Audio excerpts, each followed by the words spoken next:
Bonsoir à tous, j'espère que vous allez bien. Alors ce soir, je vais vous parler de la préhnite. On l'appelait aussi à une époque chrysolite du Cap.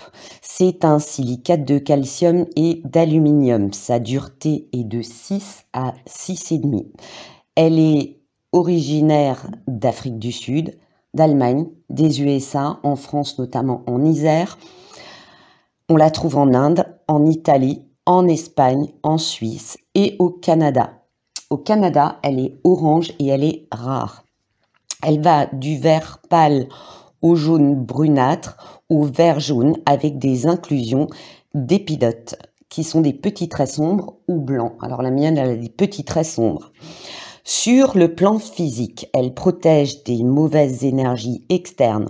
Son action est lente et il est utile de la porter au contact de la peau. Elle stimule l'organisme et aide à diminuer le stockage des graisses.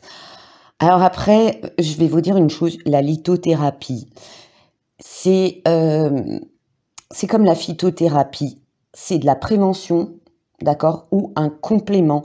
Ça ne remplace en aucun cas, et je l'ai souvent dit, la médecine. Dans le cas de régime, une pierre ne peut pas... il n'y a pas de pierre miracle dans aucun domaine, d'accord? Donc, c'est un complément à un régime qui peut être adapté, d'accord? Après, si c'est à cause de votre état de santé, elle peut vous aider, mais elle ne fera pas de miracle, que les choses soient claires. Parce qu'il y a des gens, ils en font trop, d'accord? J'aime bien, surtout en ce moment, ça devient un petit peu pénible, donc voilà. Je tenais à remettre les choses au clair. Elle améliore le système lymphatique et circulatoire car elle aide à nettoyer et purifier l'organisme. Elle calme aussi les troubles urinaires et les douleurs articulaires. Elle aide à la calcification osseuse, donc notamment en cas de fracture. Donc on la placera, comme j'ai expliqué pour d'autres petites pierres, avec un petit sparadrap au niveau de la fracture, d'accord? Elle est utile pour les jeunes en croissance parce qu'elle aide au développement osseux. Elle réduit aussi l'hyperactivité et la nervosité et elle soigne la peau. Là, pareil, c'est un complément, on est bien d'accord. Et donc, vous la placez là où vous avez des petits problèmes de peau. Sur le plan physique, elle calme l'esprit et elle lutte contre les peurs et les angoisses. Elle éloigne les mauvais rêves, elle apaise les personnes tristes ou qui sont émotionnellement bloquées. À ce moment-là, je vous conseille notamment de la placer au niveau du chakra du cœur. Ok ? C'est une pierre carpe diem, elle vous aide à vivre le moment présent. Elle apporte la sérénité en clarifiant les idées confuses et apporte le courage pour atteindre ses objectifs, mais avec confiance en ayant une meilleure perception des choses. Alors c'est une pierre qui est importante pour les aborigènes d'Australie, d'accord ? Notamment, ils utilisent la pierre, ils l'exposent longtemps au soleil, ils s'en servent la nuit, mais aussi apparemment pour éloigner certains animaux ou prédateurs nocturnes, d'accord? Les guérisseurs d'Afrique du Sud l'utilisent également, ainsi que les marabouts en Afrique, lors de conseils ou assemblées, l'utilisaient. Alors, moi, on m'a dit l'utiliser. Moi, je pense qu'elle l'utilise toujours pour aider à prendre des décisions claires au calme. Donc, les chakras qui sont indiqués essentiellement, c'est le cœur et le plexus solaire, d'accord ? On la conseille de passer sous l'eau chaque jour et de lui faire un petit bain dans de l'eau très légèrement salée, une fois par mois, une fois tous les 15 jours. De toute façon, moi je dis toujours pour le nettoyage, c'est vous qui devez ressentir à quel moment votre pierre a besoin de purification, d'accord? Mais faites-le. De même que pour les gens qui disent oui, c'est des pierres auto-purifiantes, certaines pierres sont auto-purifiantes.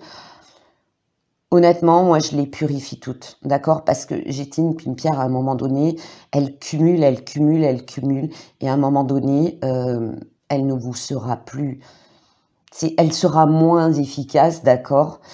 Ou elle aura trop cumulé et elle cassera. Je ne sais pas si je vous ai raconté cette anecdote avec une pierre que j'avais de ma mère avec un petit diamant qui, lorsque j'étais soigneur, je cumulais, j'élevais énormément mon taux vibratoire et à un moment donné, la pierre, elle a cumulé tellement d'énergie que elle a fendu et quand je l'ai amenée, parce que je sentais qu'elle bougeait dans les crins et le bijoutier, quand il a regardé, il a dit: «Mais je sais pas comment vous avez fait ça parce que la pierre, elle est fendue en deux comme si on l'avait coupée». Voilà, donc sachant à quel point un diamant est solide. Ok. Après, je dis toujours, chacun fait comme il veut, comme il le sent. Moi, je vous donne des conseils. Si ça vous parle, essayez, appliquez, vous verrez. Sinon, zappez. D'accord? Parce que là aussi, il y a plusieurs, en lithothérapie, il y a plusieurs méthodes, plusieurs, on va dire, écoles, entre guillemets. Moi, je vous apporte simplement mon expérience, qui ne fait pas foi de vérité ou de savoir ultime. Qu'on soit bien d'accord. Donc, moi, c'est ce que je fais une fois par mois. Je lui fais, alors, mais vraiment une mini pincée dans un bol d'eau, d'accord. Et puis je laisse ma bague dedans et je laisse agir, je la rince bien. Et moi, je la recharge alors à la fleur de vie. Des fois, je la recharge au soleil, à la lumière du matin, ce que vous pouvez faire, à la pleine lune, d'accord, ou sur un amas de cristaux, tout simplement. Chacun sa méthode.